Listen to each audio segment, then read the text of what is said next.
Welcome to the Everybody Eats podcast. I'm your host, Blake Greenawalt. Have you ever shaken the hand of the farmer that feeds you? Our mission is to explore and share local food systems and show how food sovereign communities are established across the country. Join us as we speak with entrepreneurs, farm founders, innovators, and educators as we learn about their paths forward. Enjoy. Joining the podcast now is Dom Crockett. Dom, thanks for coming on today. Thanks for having me, Blake. So Dom is the founder of Mighty Meats, which is a nutrient-dense, grass-fed, organic ground beef product. And it's nutrient-dense because it has organ meats in it. That's right. Yum! And I know that might be off-putting to some, and to others that might be their lifestyle of only eating raw animal products. But today we will try to bridge the gap between those two and maybe get some organ meats into your diet. We will get into the origins of Mighty Meats, but first I just wanted to start with your background, how you got into starting this Mighty Meats business, because I know you didn't just start there, you were doing something before. So let's get into your background a bit. Sure. So I'll start the story in New York City. I'm from Buffalo, New York originally, and I moved to New York to go to school. Went to Parsons School of Design. Always knew I was interested in creating things. Worked in advertising and management consulting after school in New York. And one day, during a meeting that I had at work, a VP of our company came in and said that they had discovered a great success, a great new innovation, great new product with this beer client that we had. Mm-hmm. And they, if you don't know, beer uses a lot of barley. They had a lot of barley that was left over. And so they decided to upcycle that barley that was left over into barley milk.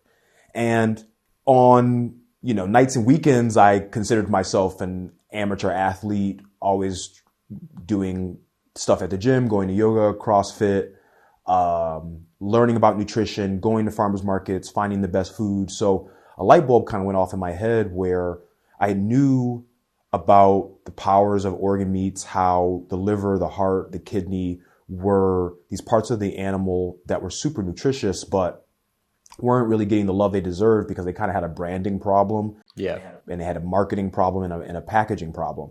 So I used that story from our VP about the spent barley into barley milk, and I just applied that to organ meats, and that kind of got the wheel rolling, I guess, and definitely allowed me to see that innovation doesn't have to be something out of the blue. It can kind of be something that's in the supply chain that was previously overlooked or wasted and turned into something else. Awesome.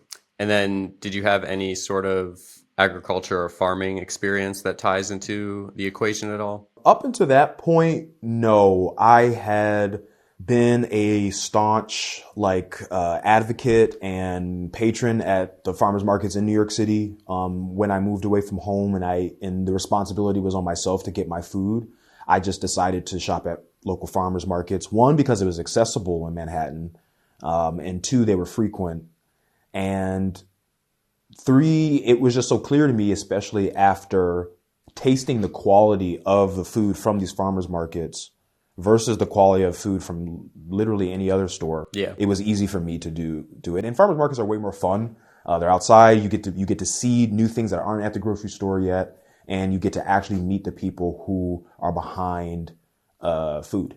And then for your professional background, what were you doing before you ventured off into entrepreneurship? I worked a lot in UX design and UX strategy, which is user experience strategy, which basically means like any screen you see, whether it be on your computer or your phone or even your car, that was designed by a UX designer. So I used to do that with a lot of focus in customer research and insights. Used to spend a lot of time at a desk on calls, making decks, making presentations. And now I spend time delivering meat and in the farm. Awesome. Because you volunteered at Five Loaves Farm, but now you are a part-time worker there. Full-time worker. Okay. Full-time seasonal farm work. Okay, got you. So you said how you got the idea of Mighty Meats. Now, what sort of challenges did you face in the beginning? And I know that there was a evolution of the meat itself, because you had to play around with different blends of the organ meat to the ground beef to the fat to get it in that sweet spot to maybe not be so apparent that the organ meats are there. But then again, like, I don't know if we necessarily want people to like not think that it's there or not know that it's there, because there is that nutritional component to it. It's like, why are we trying to hide the fact that it's there? But I know it is a selling point to keep it tasty. Correct. So yeah, you touched on it a little bit. There definitely was a journey of getting from prototype to where Mighty Meats is today. When I first made Mighty Meats for myself, it was way too lean. Like, I had to add in more beef fat to make it a little bit more palatable. I also had access to a nose-to-tail butcher in Harlem, New York, called Harlem Shambles. They're no longer there, but they were really instrumental and helpful in getting me to understand how this actually gets done, how meat actually gets grinded. And so they helped me out with that. And it took me a good 6 to 8 months to get it to a place where I felt like I could get a recipe that I could easily replicate and that tasted good. Although the first time I ever made it, even though it was a little too lean, the feeling that I felt when I ate it with the tacos that I made, I knew I was onto something, because that first bite was a little bit organy, it was a little bit irony, but I could just feel nourished in a way and feel satisfied after I ate it in a way that I normally wouldn't get that experience from regular ground beef. So that feeling that I had of eating the tacos with the Mighty Meats literally lit the fire in my belly to kind of pursue this path. Yeah, it's interesting because as something that was so important in our diet as like we first became on this planet, like I'm sure we were eating organ meats as we were just hunting and gathering, and we would obviously eat that entire animal. And then to now, where we're so removed from that and we're so removed from our food system, it's lovely to me how fast, once those materials get back into us, it's like, oh, okay, this was like, I guess, meant to be here. And that's just making me think of like vegans now. But I don't want to get too much down that road right now, but you're right. And I do believe that our body remembers and our body knows what we need. And it remembers that these foods have the keys to this nutritional puzzle that we're dealing with. Yeah. I mean, when animals hunt, they go for the organs first, and they leave the muscle meat for the scavengers. And we have flipped that. We have a diet just filled with muscle meat. We have people just eating chicken breast and hamburger and ground up turkey. And, there's no organ meats. There's no fatty, there's less fatty connective cuts of meat, like those, like pig's feet, chicken's feet, short ribs, or cuts that take a long time to cook that have that collagen. That is less on the American diet than just your kind of, I was going to say boring and bland, but it can be boring and bland muscle meats of. Yeah, I mean, I'll be honest, like we don't eat too much red meat in this house, but now we actually honestly are adding a little bit more into our diets. But like, I really just mostly eat like chicken breast as my protein, and then like fish. It's not boring to me because I'll make like Indian dishes, or like I'll spice it up a bit. But no, it is interesting. And I never really even thought of that fact that animals will go for those organ meats because they know that it's more nutritious. And here the humans are just mass producing muscle, whatever, to just consume, and gotta bulk up on your protein. Correct. Okay. And then maybe people are like, don't know if they're getting too much protein, or they think they need way more, and maybe that's not good for them. And I know everyone's different, so this is not like dieting advice. But we all can agree that protein is a thing and that it does matter. And that you can get protein from plants too, for sure. But just on the protein thing, oftentimes when I talk about Mighty Meats, or when people question me about Mighty Meats, they'll say, oh, is Mighty Meats higher in protein? And I tell them no, but I also just invite them to consider that protein is just one of the macronutrients. We've got protein, fats, and carbs, right? That's just one, that's like the top layer. But underneath all that, we have micronutrients. Everyone knows we need iron and calcium and vitamin D, all of those things that you see maybe on the back of a nutrition label. That's where Mighty Meats shines. That's where Organ Meats shines.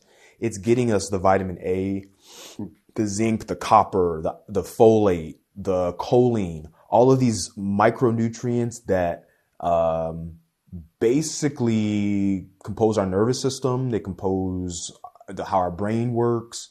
Those are kind of like the building blocks that make the protein, fats, and the carbs. Mm-hmm. Mm-hmm. Do you have any sort of like nutrition background, or have you just learned all of this from I've the just process learned of the business? I am not accredited. This is not nutritional advice. This is not medical advice. This is just someone who I became hyper aware of my health at 13. I was diagnosed with a heart condition called hypertrophic cardiomyopathy. It can run genetically, like in your family.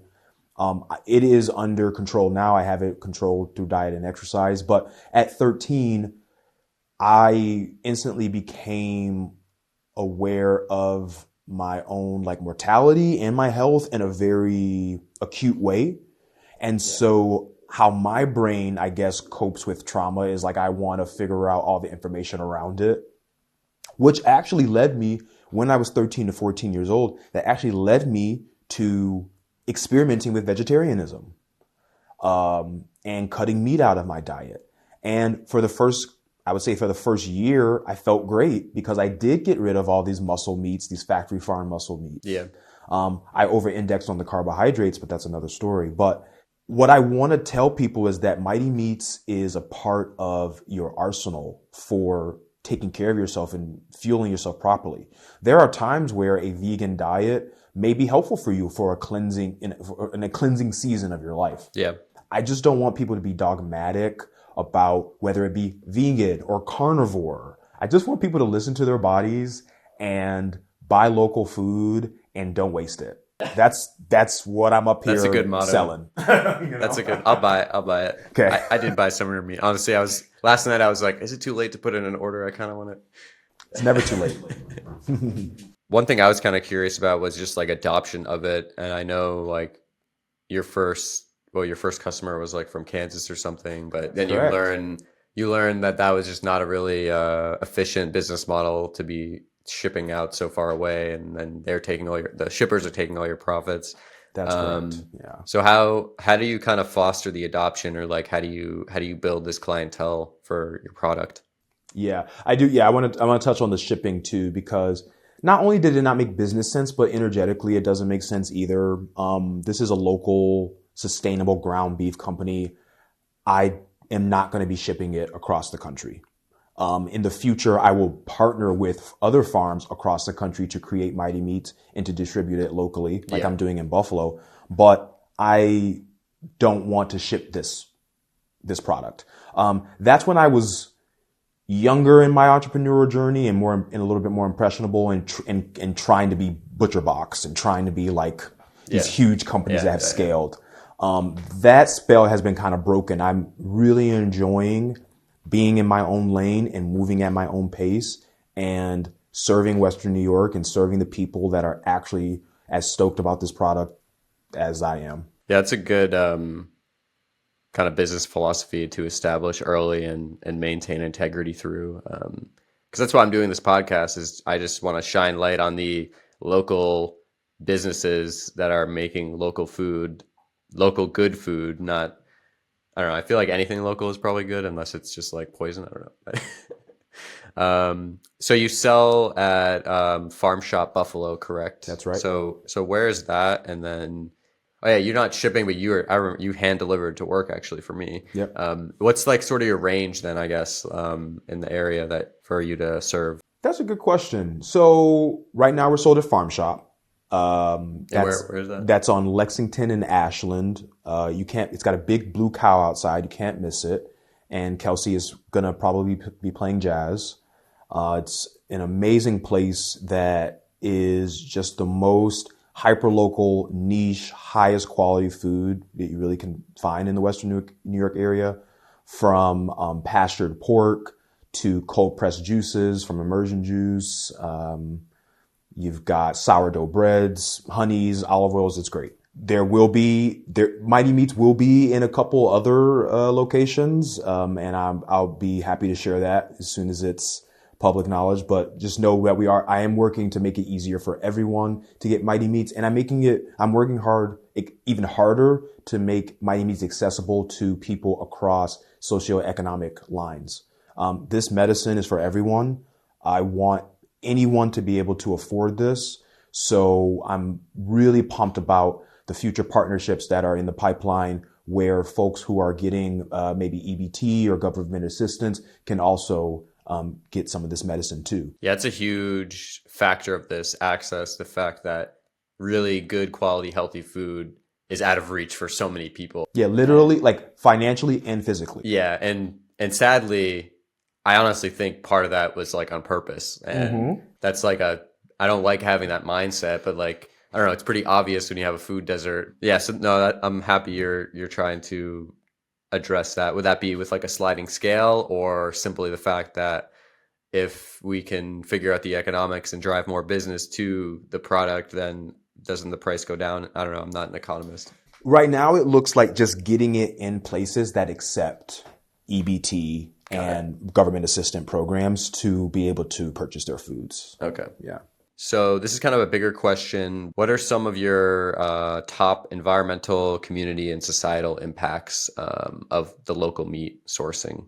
Oh, I love this question. So okay. So one, I'll go into where Mighty Meats comes from, like literally where it comes from. And then I'll get into like what impact we're having. Sweet. So this comes from like 110 miles away from Youngman Farms. It's like there's Buffalo, there's Rochester, and like in the middle, if you go up to like, I think that's Lake Ontario, that's where you'll find Wolcott, New York, which is where Mighty Meats comes from. If you are a fan of Mordiari Meats or The Grange, you've already had Sean Youngman's product, because we share the same supplier. And what we've been able to do is, one, save these organs from the trash, or save them from going into dog food, save them from just being wasted, to turning this into a food product that people enjoy eating. I have two SKUs or two products. One is a classic ground beef, and another is a chorizo spiced ground beef. And what I've been able to do is get that into the hands of local moms, local athletes, folks who are struggling with anemia, folks who are struggling with long COVID, with fibromyalgia. All of these communities are popping up and rallying around this product because they are telling me how the nutrition from the product is helping them feel better. Mm-hmm. And so thankfully, those are people that have started to subscribe to Mighty Meats, and they receive a weekly or monthly delivery of that. I've been able to do a lot of great work with the Buffalo community fridges. Really enjoy leaving Mighty Meats at the community fridges for literally anyone to find. That really fuels me in a way that's really deep and sustaining.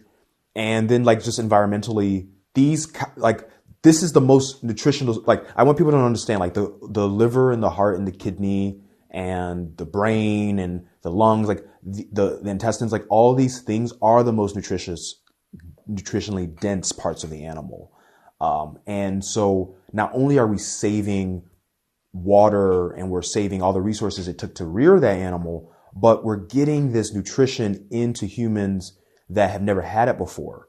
So I get really excited when I think about like, what is this unlocking in people who are eating Mighty Meats? Are they able to show up better for themselves and their family and their community because they're eating food that makes them feel like they have some prana in them? Mm-hmm. you know, so I hope, I know that impact is happening in the community, and I want to continue to study that and stay close to my customers to really figure out how is Mighty Meats helping you on your personal health journey.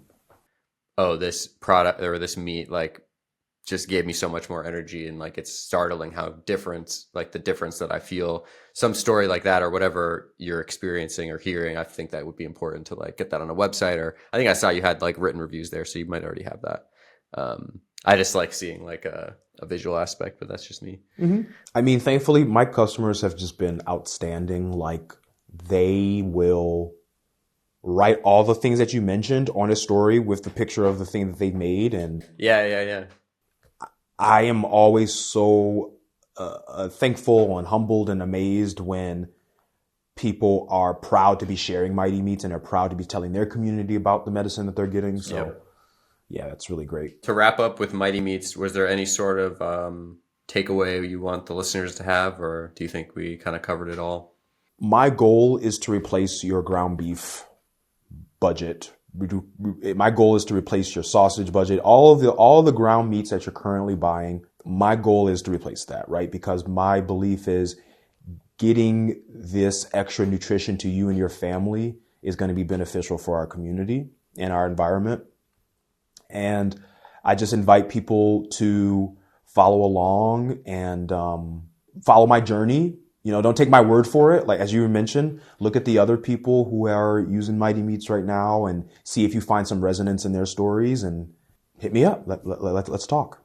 So we're now leaving the farm 110 miles outside of the city in Buffalo and coming to a farm right in the city of Buffalo, and that is Five Loaves Farm.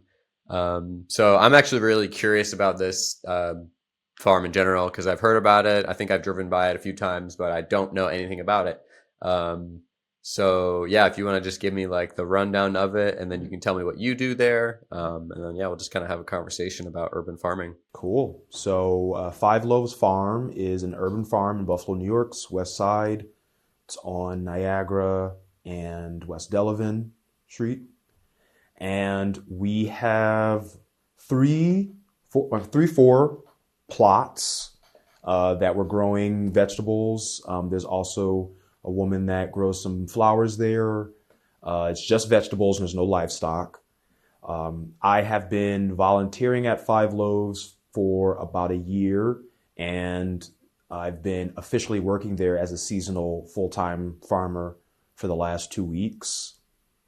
And I've been harvesting lettuce and kale and spinach and planting tomatoes and eggplants for the later of the summer, and really just figuring out how do you take a plot of land and grow food here? You know, what are the steps? What do different vegetables like? What do different vegetables don't they not like? It's been a really, really fun outdoor classroom. And what's really cool about Five Loaves is that we include a lot of local youth. So we've got students from various high schools in Buffalo that after school lets out, they come to Five Loaves, and sometimes they help us on the farm, but sometimes we go to really cool field trips, like to Massachusetts Avenue Project, which is another urban farm, or we'll go to Farmers Pirates or Flat 12, Farmers Pirates Compost, or we'll go to Flat 12 Mushrooms. So really exposing kids to, this is real food. This is how real food is grown. And here are people in our community that are also doing cool and authentic things with food that we'll be proud of in 50 years. Yeah. Not something that we'll have to mitigate the effects of. Yeah, exactly. You mentioned the steps to growing food in an area like that. So one of my last guests was from Farmer Pirates, and they mentioned that similarly, they were starting a farm in the city of Buffalo, and the issue is the soil is like devoid of life. So I'm sure they had to get like compost and like really amend the ground. Is it just like in bed or in ground beds, or is it like raised beds, or are there hoop houses? In ground beds with hoop houses. Okay. The hoop houses are essential for growing in Buffalo. Yeah. With our fickle climate. The soil is super important. I'm actually happy you touched on that, because either it's devoid of minerals and, nutrients that the plants need, or it's full of heavy metals. True. Because Buffalo has, we've got a big manufacturing past. Forgot about that. And a lot of things were not really disposed of well. Yep. So Groundwork Farm, which is an urban farm on Buffalo's east side, I know that they are super on top. I mean, all the farms are super on top of soil testing, including Five Loaves. But some areas more than others have to be really careful about what's in their soil due to the industry that was there previously. Mm-hmm. So test your dirt, everyone, if you're growing at home. Yes, test it. I'm curious about the produce itself. Is that now going to market, or is it sold within the community, or is it just for you guys to consume? How is the produce going out of there? So the first people we're taking care of are our CSA members, people that we serve weekly in the spring and summer and fall seasons while we are still growing stuff in Buffalo, New York. They get first dibs because they are supporters and patrons of the farm. We are also working with Provisions 139 on Niagara Street. I hope I'm saying that right. Provisions. And they distribute food to people who need it. So we have a great partnership with them. Those are the two main avenues, like the CSA members giving to local organizations that are committed to getting everyone fresh food. Yeah. And then the farmers, we get what's left over. Awesome. What's your favorite thing to grow there? What's my favorite thing to grow there? I mean, the strawberries for sure. There's really nothing like the first strawberry of the season. I've been actually thinking about growing strawberries this summer because I'm building a vertical bed for my fence in the back. And I'm going to do lettuce for sure just because it's small enough for that. But then because it's vertical, the cascading effect would be nice for a strawberry. But I've never grown strawberries here. I've only grown them in Southern California. Got any tips? Not yet. I haven't, they say it takes multiple lifetimes to be proficient as a farmer. And I am always humbled by just us working with the earth and working with the plants. We're on their time. We can have all these amazing plans about what we're going to do, and we can get a really hot winter and a really cold summer, and that could mess up everything, right? So it's constantly staying in touch with, okay, what is it I want to do? I want to plant this. Okay, is this the right time? Just staying in tune with the natural rhythms of the earth and the natural energies of the earth, especially because this is organic. I mean, Five Loaves is an organic, no pesticide, no herbicide, anything farm. So we are weeding. We're really working with the land. We're not just like forcing it. We're forcing it to bend to our will. Yeah. Like the monocrops of corn and soy and doused with Roundup. Roundup ready. Right. Woo. That's right. Oh God. Going back, I'm happy you brought that up because Roundup, what it does is it's an antagonist, which means it kicks out glycine in our body. Glycine is the stuff that's found in like gelatin. It's found in like more like gelatinous cuts of meat, like shanks and chicken feed and all these things. And that part of the diet, we were going back to before, that part of the animal is lacking in the American diet. Now you add on the Roundup on top of that. So you're really just being like dried out like a prune, like our bodies are missing these natural soups and stews and organ meats and things that Weston A. Price talks a lot about. Weston A. Price he was a dentist, somebody that discovered that these vitamins like A, D, E, and K are essential for us to be healthy humans. And those vitamins are found in Mighty Meats. They're found in these niche animal-based products, and they're not found as much in our standard American diet. Or if it is, it's like a fortified product, which I don't believe in. When I see a sugary cereal like Fruit Loops and it's like, your daily dose of vitamin D, I'm Correct. like, I'm sorry, what? Like, right. Like you can't just extract these so-called nutrients from something, fortify it on something else, and then think that our body is just absorbing it because we extracted this nutrient that we're labeling a nutrient. Like your body needs to absorb it through a whole food. Like that's why I think you say like all the time the like supplements and all that stuff.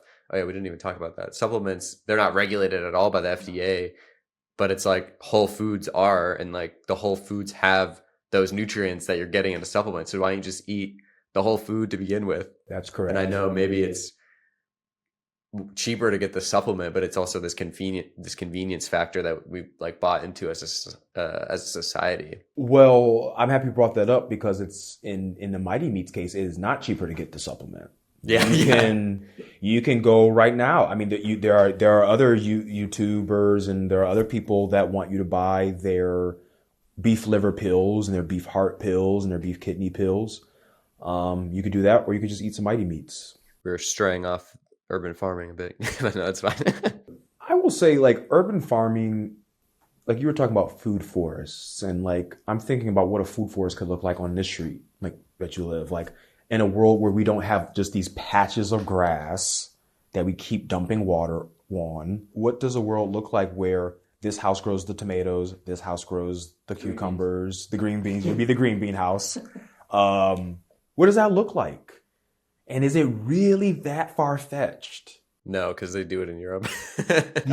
So like it's, for me, working on the urban farm just gives me the confidence and the know-how of I can do this. I know how to grow my own food. Yeah. And every day I show up to work, every day I leave work, I'm way smarter than when I got there. And so that's kind of what keeps me going back and working outside, not having to be at a desk, working in sunlight, getting fresh air. The indoor air and outdoor air are two completely different things. When I first moved to Buffalo, actually, I was working for Gullo's in their greenhouse, and that was amazing. Outside all the time, like in the sun, working with plants, hands in the dirt the whole day. Like, wasn't making that much money, but I was like really happy. There's more to wealth than just a dollar sign. Like, and a lot of people don't realize that, but I'm glad that I've realized that. So I'm like, I will take this lower wage. I know it was temporary, but I was like, I'll take this lower wage at the premium of getting like great mental health, which you may have to pay for later if you're just working that soul sucking job for your whole life. All right, let's now go to the final topic of food waste, because Mighty Meats was kind of born out of the idea of upcycling, but also we just have this huge issue of food waste in our country. And I've said this in previous podcasts before, but like I obviously waste food. I try not to. I eat leftovers. Like some foods I think is better leftover actually. But I know some people are like completely averse to leftovers. It's like you were saying, like you like to cook Indian food. Indian food always tastes better the next day. Exactly. It's true. And I have a little compost bin in my backyard, but honestly, in the winter, I never went out there. I threw all my food scraps in the trash because there was a foot of snow and ice on the box. But that's when, and that's real. But that's when Farmer Pirate's compost comes in. And it's like there are these services that can alleviate this problem. But yeah, why are you passionate about this problem of food waste, which I would hope most people would be? Well, working on the farm, I understand the actual labor. I'm better understanding the actual amount of labor that goes into getting food on our plates. So whereas before my food waste crusade was like, we shouldn't be wasting food because people need to eat this food. We don't have the environmental resources to waste on growing food and not eating it. And now I've started to think about the actual labor costs of people wasting vegetables. But in Mighty Meat's case, we're talking about animals. So we're talking about a being, something that however much consciousness you think the animal has or hasn't, it is a life. And so me acknowledging that if we are choosing to consume animal products, then it's our responsibility to use all of it. We have to honor the energy and the life and the consciousness of that animal by respecting it, by using the whole part. By using the whole thing. So that is one of the main tenets, I guess, or one of the main principles of Mighty Meats is that we are eating this food. We're eating Mighty Meats because we respect where it comes from. Yeah. From an energetic perspective, we are not wasteful and we don't take this animal's life flippantly or lightly. This is something that we're doing to allow us to show up for ourselves, nourish ourselves, and show up for our communities. Mm-hmm. Yeah, it's important. So much energy goes into making not only the vegetables, but like the meats. And I would love to live in like a world free of factory farms, but I don't even know if that's possible. Like, I don't know if you'd be able to feed everybody, but the fact that we waste 30 to 40% of the food at that hyper production is like, it just like boggles my mind. And then it's a logistical issue. It's not an abundance issue. It never was an abundance issue. And I feel like there was a time in like the past 20 years, I felt like that was a problem, but then I like learned that that's not the case at all. Like, it's really just a logistical thing. So then I started to learn about like food rescue programs, and more about like community composting. And then I was like, oh, okay, so this is such an easy solution. Don't put it in a landfill to have the environmental negative impacts. Put it into a composting system, and then you are now having like a circular system of take, make, remake, rather than take, make, waste. This linear system that we've been like locked into through capitalism. And I'm not saying we need to throw capitalism away. I'm just saying I want to prop up these alternative systems, and that way we can kind of like reduce the factory farms and prop up the mighty meats. It's not what we're doing, it's how we're doing it. Like you were saying, it's a logistical issue. I want people to realize and feel proud of where they get their food from, where right now people are, I don't know, they're definitely disconnected. But even if you are a person that doesn't really care and you just want to go to Wegmans and get this done, or you just want to order your Instacart meal, I don't want you to stop eating the pasta sauces and the meatballs and the hamburgers and the tacos that you and your family love. I just want you to use a product that is better for you nutritionally, by having higher vitamin and mineral counts in it, and better for the environment, meaning that it came from down the street and not from across the country, owned by companies that are not even always American owned. I mean, JBS, there are, Tyson, these big corporations are owned by as many non-Americans as they are Americans. And I don't want to say it's a national security breach of having foreign investors in our food supply, but I just don't think that's wise. I think it's a lot wiser to know the person and be able to shake the hand of the person who's growing your food. I don't see any cons of that. I see a lot of cons with the other way. We are so disconnected from the food system, and nature in general, honestly. But luckily, like, COVID kind of sparked me, or like slapped me back into reality, because there was like shelves empty and there was like a little bit of panic about like, oh no, like, is the supply chain like completely screwed? So that's why I started like growing food, and it never would have been enough to like survive on. But 2 weeks later, then shelves like started to be full again. But it was that brief moment of panic where I was like, damn, we really need to like think about fixing this or having some resilience, because it's not just going to be COVID or some crazy like attack. It could be as simple as a small earthquake. Yeah. Something like 3 to 4 on the Richter scale could close in the food corridors that go into Los Angeles basin. So that was enough for me to be like, okay, yeah, we need to start learning about where these local food systems are, how we can support them, how we can prop them up, how we can get more people going to them. And that's why I'm doing this podcast, is to shine more light on those organizations. During COVID, there was never any empty shelves at the farmers market. Yeah.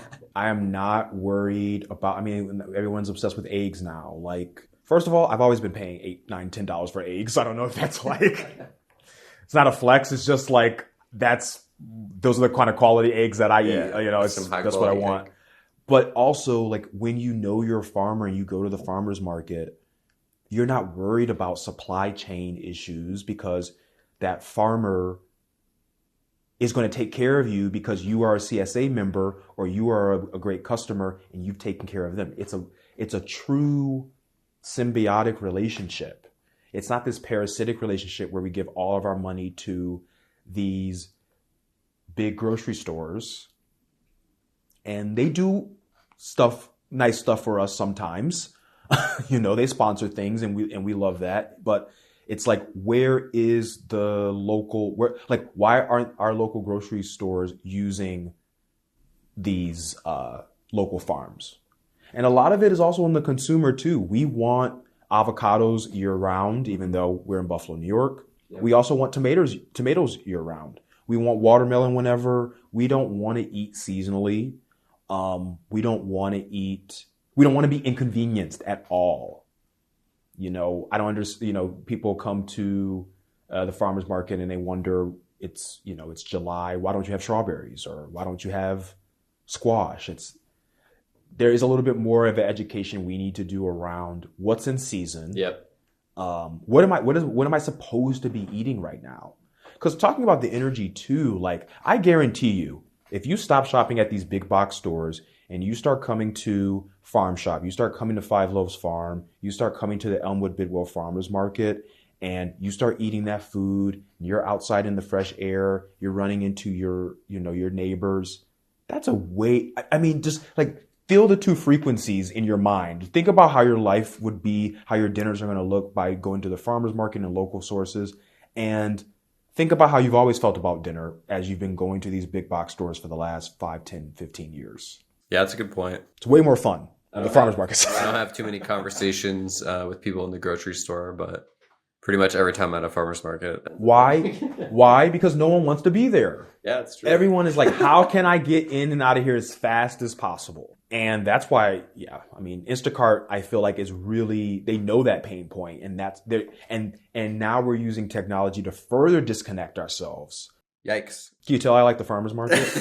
Hey, we got one in Kaz right here, so that's great. Good. Do you see Mighty Mitts or not fitting into the larger food system? And I feel like we covered this because you're keeping it local, but like you said, there is the option of like possibly partnering with like other people locally who could like produce and distribute, kind of like a franchise type deal. Mm-hmm. Is that like sort of thing on the horizon, or did you think about that at all? I think it's definitely a possibility. I would love to work with other ranchers, like I've worked with Sean at Youngman Farms, to figure out how can we save some of these organ meats and do something with them, whether it be food for humans or food for dogs. As I mentioned before, organ meats are also traditionally used in dog food. But what I'm also noticing is that the dog food now is actually going through the same issues that the human food is going through, which is dogs are increasingly getting sick faster, sooner,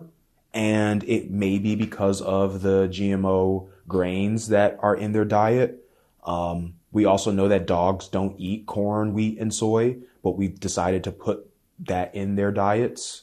And so what does a world look like for humans and dogs if we're just eating the food, whole foods, the way they were supposed to, with the added benefit of modern day technology, which there is some technology I do like, which is the meat grinder and this computer, this podcast that I'm getting my message out to you all. And Instagram is great. It allows me to connect with my customers and teach them things and learn from them. So yeah. I'm not a Luddite. I just want to eat real food, and I just want to feed our pets and ourselves real food. Awesome. So we also do a call to action. So that would be one small or big step that listeners can do to help these parallel food systems that we're trying to create. Say someone wanted to say they finished listening to this episode and they want to do an action right after that. What could that action be? Google your local farmers market. Google the farms around you, the independent farms around you. Go to the Five Loaves Instagram website. Go to the Massachusetts Avenue Project Instagram or website. There's tons of resources there. I know we love our big box retail stores, and I'm refraining from using any of their names because they're not paying me. But like, think about a world in which you don't just always go to the grocery store, but you were a little bit more intentional about where every ingredient comes from. And see if you can find a local alternative to these big brands that we consume. We have to take care of ourselves. Like, we're all neighbors. We all share the same air and land and sky, and the food. Everybody's got to eat, right? Everybody eats. So that's one thing, is you could just Google what food is being grown near me. A bigger step is you could reach out to me. You could reach out to smaller independent stores like Moriarty Meats on Elmwood, like Farmers and Artisans on Main Street in Snyder, like Farm Shop in the west side of Buffalo, and just come and taste the difference. I really just want to drive home the fact that Mighty Meats tastes great. I mean, you tell me what you think about the taste, but I worked really hard for it to taste like the ground beef that you know and love. And that's my goal.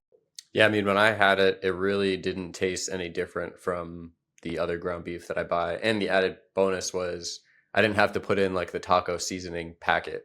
It already had that, like the chorizo mix. So yeah, I liked it.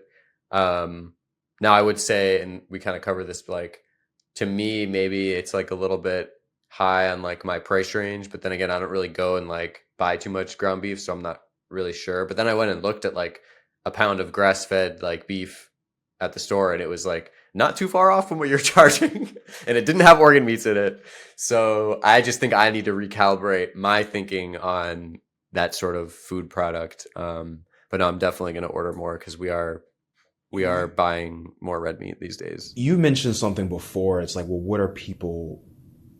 I think you asked, like, is this possible? Like the food waste thing, like, we've got to get more comfortable spending more money on food. Yes, yep. And I feel strange. I'm number one in there. Yeah, I feel strange saying that because I know everybody's dealing with different economic realities, right? Yeah. And so you can hear me saying, well, what is this guy talking about? He's not feeding 6 kids, or he's not doing that. And I'm not. But what I am saying is it's a reprioritization. We spend a lot of money elsewhere. And I'm not judging anybody. You do whatever you want with your money. But for me, I'm going to spend all the money I can on the best food I can afford, because my body is the first place I live. Yep. So I'm going to forego a luxury vehicle or a vacation, or as many vacations, to make sure I'm getting the right nourishment. And the dividends are great because you just feel better. So Dom, thank you so much for coming on the podcast today.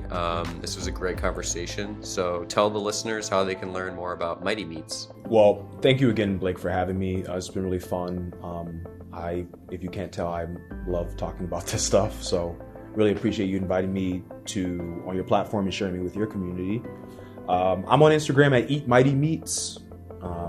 You will, when you DM that account, you will get me. So say hi. And the goal for that page is to be a resource for people to learn more about organ meats, to learn more about nutrition from my perspective and from the other accomplished doctors and functional medicine doctors that have eaten Mighty Meats and given me great reviews. So I hope that you join the community there.